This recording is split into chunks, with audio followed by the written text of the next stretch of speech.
Bearcat Radio will be on the air in 5 minutes.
Till today's broadcast of Bearcat Athletics.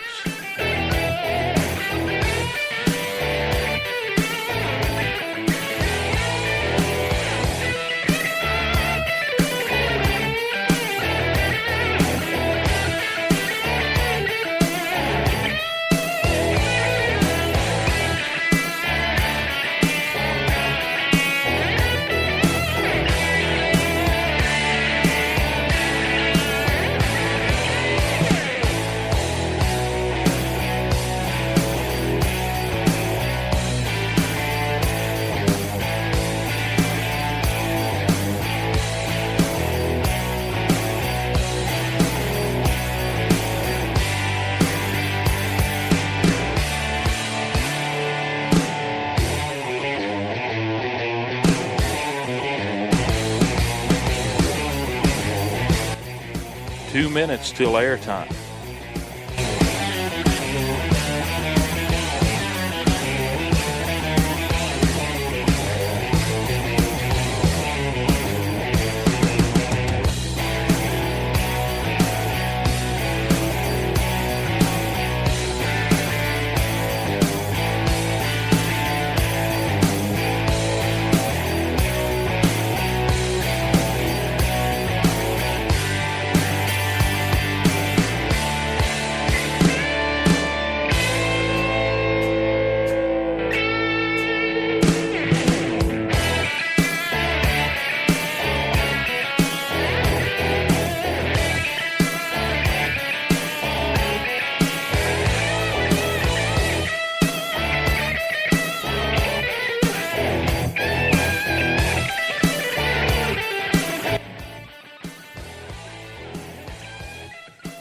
One minute till Bearcat Radio is live.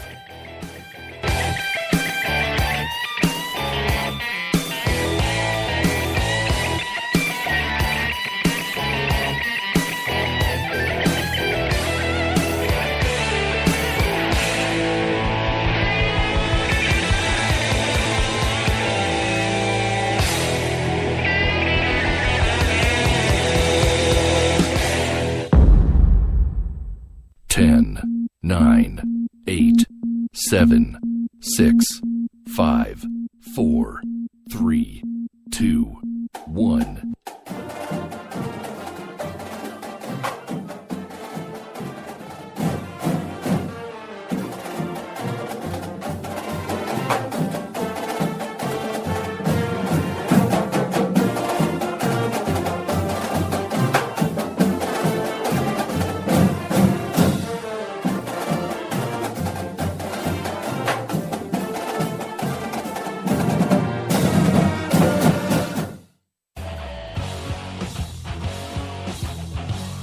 time for Virginia High Baseball on Bearcat Radio, the flagship station of VHS Athletics.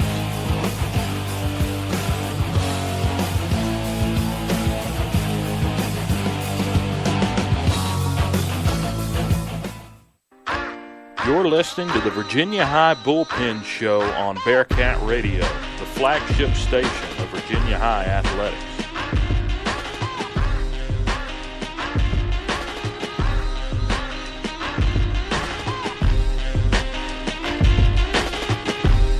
Good Thursday evening from Boyce Cox Field inside DeVault Stadium here in the Twin Cities of Bristol. Site of today's Southwest District matchup between the Virginia High Bearcats and the Marion Scarlet Hurricanes. Hello, everybody. This is Dylan Hutton along with Mark Harr, getting set to bring you tonight's action on Bearcat Radio. Bearcats look to continue their district dominance tonight, while the Hurricanes look to pull off an upset. So welcome you to the Bearcat Bullpen Show here on Bearcat Radio. And Mark, it's good to have you back into the swing of things. How you been? Dylan, it's always a good time to be back. Got the sunglasses on this afternoon. Shorts, I'm ready to go. I am ready to go. It is a warm day for baseball. This is what we want, a summer afternoon.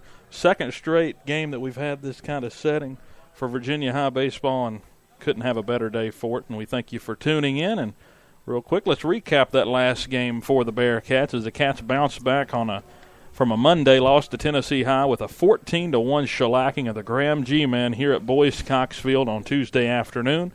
Virginia High had 3 runs but only 1 hit in the second inning, and the Bearcats didn't really dominate at the plate, but 8 walks and 3 errors throughout the game helped the Cats open it up.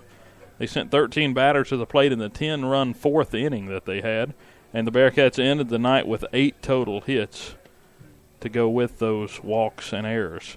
Justin Lewis had a pair of hits for the Cats and 2 RBIs, while Jordan Dixon smacked a 2 RBI double. Zach Griffith was the starter then on Tuesday. He went 3.1 innings on the mound, struck out 7, walked 1, and allowed just 1 hit. So Zach really getting into the swing of things. He had a couple of college guys coming in to look at him last time. So under the pressure of having that happen, he struck out 7 of the 10 outs he got were by way of strikeouts. So a good showing for him. And then John Clifton came in and finished things off on the mound for the Cats. So another good win for them in district play. They got to 4-0 in Southwest District play, and more importantly to 7-6 in the overall record. And they've just been dominant so far in the Southwest District. Yeah, Dylan, anytime that you got a 0 in the loss column, you got to say you're playing pretty well, I think. There's always something you can improve on, always something you can build upon. But you got to be pretty happy with that number thus far. Yeah, we get Zach Griffith again tonight, so getting to see him back-to-back games here for the Cats as he's getting the start this afternoon against the Marion Scarlet Hurricanes as he pitched the last time these two teams played, or actually last time these two teams played, it was Jordan Dixon. Got the start, so this is his first time facing the Hurricanes for Griffith on the year. And again, we're on the Bearcat pregame show, the Bullpen Show on Bearcat Radio. We had a sit-down with Austin Davidson, the second baseman for the Cats. We'll play that interview, and we'll be back for more from the Bearcat Bullpen Show here on Bearcat Radio. Welcome to the Orange and Black Clubhouse Report. This is Dylan Hutton along with Austin Davidson, junior second baseman for the Cats. Austin, first of all, thanks for joining us. Thanks for having me. First player to join us in the pregame interview. We got a little tired of Coach Daniel, so we'll mix it up a little bit today. So you get Marion this afternoon, but personally, you've been dealing with a back issue this season. It's limited you to playing solely on defense there at second base. How has that affected your mindset this year? The mindset hadn't really changed. I knew coming in that I'd be pretty limited, and I'm fortunate enough to be out there playing. And, I'm just doing my role, try to be the leader of the infield and just do everything I can for my team to win. And on the other side of that, what's the difference in approach to the ball games now that you don't have to worry about the getting in it bad? I know Mark, if he was here, he'd say, well, that's the fun part, getting to hit, but you kind of embrace the defensive role. How do you approach that game by game? Well, I've always been – defense has been my favorite part of the game, and, I don't have to really sit there and focus on the pitcher as much, and I'm not looking for, my pitch and stuff like that. I'm just kind of looking around, thinking about my role out there, and just thinking of situations, And it's pretty simple. It's a little bit different, not anything I'm used to, but again, I love playing defense, so I still enjoy it. That's a good thing that you like defense. Had it been another one of these guys, they might not have embraced the role as much. Right. You never know, but I'm sure in the dugout it's kind of different whenever you come in and you're kind of almost taking on a coach's role, I would say, right? No, Are you giving any advice? No, I try to stay loose in there, and I joke around, have some fun in there. Definitely have a lot more fun. I'm just cheering my teammates on, I'm not really sitting there looking at the pitcher, as I said. So I'm just being loose and kind of worrying on the next inning. And your team so far this year, you had a tough start, 1-5. You came back to win 6 of the last 7. Take us inside the locker room. What's it been like when this switch happened? What's the mood in the locker room right now? Right. Well, locker room's been pretty good all year. Beginning of the year, we started piecing the puzzle together, and after the beach, we kind of went back to square one, and coaches have turned up the intensity a little bit, and we've really put it together, and everything in the locker room smooth. We don't have any team chemistry issues, and that's always good. But everybody's focused, ready to play the game. And what moment do you feel like this team really came together? It seemed like at the beginning of the year we're still trying to piece together the identity. It's a 2. I'm going to put 2 in here. I think the last game at the beach, going through that rain delay, about 4 or 5 hour rain delay, and, having that big lead and then ended up blowing it, that really kind of woke us up. And we came back, questioned ourselves, what kind of team do we want to be, and we went to work and then got an opportunity against Abingdon to show, probably not picking us there, but we played a good ball game. We executed and stayed in the ball game, and we did what we were supposed to do, and we came out on top. So I think that boosted some confidence. Say, hey, we can play some ball. So I think that's the turning point. Those two events right there. Yeah, they're not too far apart. Just kind of building. Maybe the Abingdon was more the vindication of that change. So that was a big win against a team that has 3 guys going D1. So how do you keep up this undefeated streak in district play? You guys are sitting at 4-0. You get a chance against Marion tonight. You get Tazewell at home on Tuesday in an important game. And then you got a couple against Lebanon. Yeah, both Tazewell and Lebanon, good baseball teams. I think the key for us is to keep the intensity in practice, stay focused on our common goal, and our common goal, being Radford in June. And to do that, we got to stay focused on the task, and can't just breeze through this district. We got to play every game like it's our last, And both those teams are really good, and we're going to have to come out and execute. So tonight, we'll ask you one more question here before we let you go. Tonight you get Zach Griffith on the mound again. He pitched the other night. What's it like playing defense behind him? Well, he's going to get you outs, and dude's got so many pitches. I don't know which pitch he's going to throw. He's got like 7 or 8. But,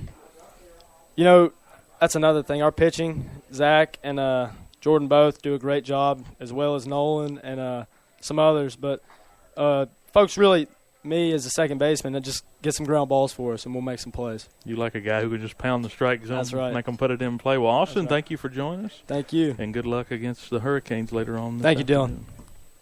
The average time a resume spends on an HR manager's desk is 7 seconds, and most of them are tossed aside. Now imagine if one of those resumes belonged to Yasmin, who was living in a shelter, juggling 3 jobs. I had to be resilient.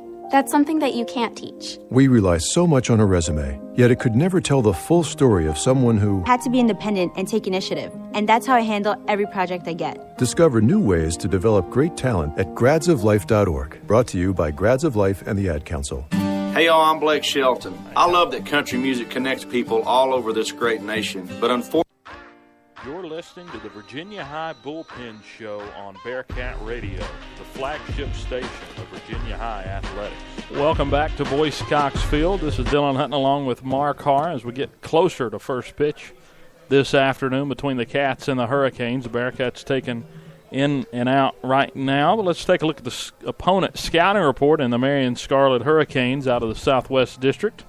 Marion, Virginia, they're 3-11 on the year, 1-3 in district.